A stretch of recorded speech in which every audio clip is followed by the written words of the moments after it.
Hey, what's up guys? We're bringing the top 10s back to the channel, and we're kicking it off with my top 10 favourite LEGO Minimocs. As usual, this list is in my opinion, so feel free to make any changes to it in the comments below, as well as leaving any links to your favourite Minimocs that I haven't included in this top list as well. But quickly, before we get into that, the last video's guest set has a handful of winners, and here they all are. Well done to all of you. The set was the LEGO Movie 2 Welcome to Apocalypseburg. Be sure to stick around till the end of this video to participate in today's Guess the Set, to have your name featured in the next video. But with all that out of the way, let's dive right on into this. Kicking it off at number 10, we have the Star Wars The Force Awakens Takodana. This was created by Elemental Lego on Instagram. He specialises in micro and Minimocs, and is definitely an account that I would recommend visiting if you have a spare few minutes, because there is some awesome stuff on there. But focusing on this mock, we've got the lake, some forest area on the right, we have the Millennium Falcon flying in, just like the iconic scene from the movie, and then of course we have the main part of this mock, and that's the Takodana Castle, or Maz Kanata's castle, whichever you prefer. There's the walls, which are using the snot technique, which is quite clever. It's a really good way to get thin walls. On the other side of this, we've got all the flags, just like from the film, and it's a very good use of hand pieces there. Next up at number 9 is the 4th District, and no, this has nothing to do with District 4 from the Hunger Games, for anyone wondering. The creator of this is Marco de Bon, and he's got a whole bunch of these mini cities which all look really cool, and it was so difficult to pick just one. I ultimately decided on this one because I loved how it's so full of colour. We've got the green buildings in the background, with each of them having their own coloured highlights throughout. And on the main building, I love how Marco even took the time to build little entrances at the bottom. That was a very nice touch. In at number 8 is Scarr.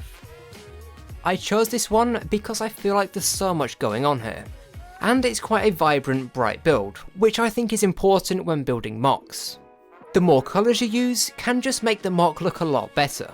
Obviously when used in moderation, because a hot pink Citadel tower would not look good. But the creator of this MOC is Ado-K on Flickr, and he definitely did a good job on this. I especially love the AT-AC T-Walkers. They look great with them binocular pieces for legs, very creative. There's not much else to say about this other than it's a really great mini scale MOC. So moving along into number 7, we have Endor.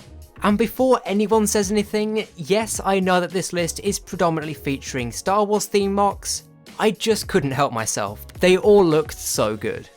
But I promise I did manage to squeeze some non-Star Wars themed MOCs in here, so don't judge. But anyway, this MOC was created by Elemental Lego on Instagram. He also made the 10th place with his Takodana MOC, but I really like this one. The trees look really cool, and so does the shield generator bunker. The landing platform and the micro-scale shuttle Tidarium both look amazing too. I especially like the translucent yellow sloped pieces acting as lights. One thing that I love about all of Elemental Lego's MOCs are they have these really awesome borders. Coming in at number 6, we have a city, and this looks awesome. This was created by Jeff Works, and like Elemental Lego, he has a great Instagram which everyone should go and check out. There are some really awesome MOCs on there. He has also created different ones like this MOC, and it was almost impossible to choose just one. But this was built on a 20 by 20 base, and apparently he designed it around the suspension bridge, which has a micro-scale train going over it. And I just love how colourful it all is. And I also did notice that there are trains hidden away at the bottom, so it's like an underground train network, which is a very nice touch. Next at number 5, we have the Snowspeeder. And this MOC is proof that you don't need a huge area to put great detailing in. The creator of this is JME Wheeler on Flickr, and he's also got pictures of how to build it yourself on there, so if you're interested in that, then definitely go and check it out. The build is symmetrical, which is good, and I don't actually think there's much else to say about this other than it's a very good mock. So in at number 4 we have the Attack on Naboo, and this is the mock that actually inspired me to make this list. But this is a 14x14 stud build which features a micro flash speeder, 2 AATs which look great, and what's more is he tried to include space to place some microfigs, like on the balcony. I really like the look of this archway. I genuinely have no idea how he got them pieces to face upside down. If anyone thinks they know, then please leave it in the comments, as I would be really interested to know. Next up at number 3 is the Harry Potter Hogwarts Castle. This was created by Matteo Mobili, and he made this in the LEGO Architecture series style, which looks very good. This mock has it all: the Forbidden Forest, the Quidditch pitch, and of course the Hogwarts Castle itself.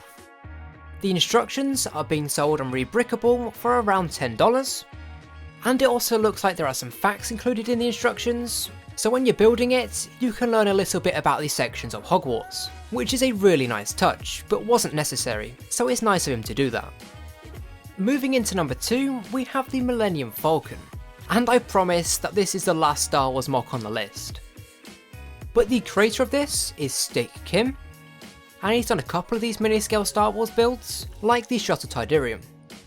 But this Millennium Falcon is packed full of details, and the turret on top is rotatable, and so is the satellite dish, and can actually swap out for the sequel trilogy disc, which is a nice added touch.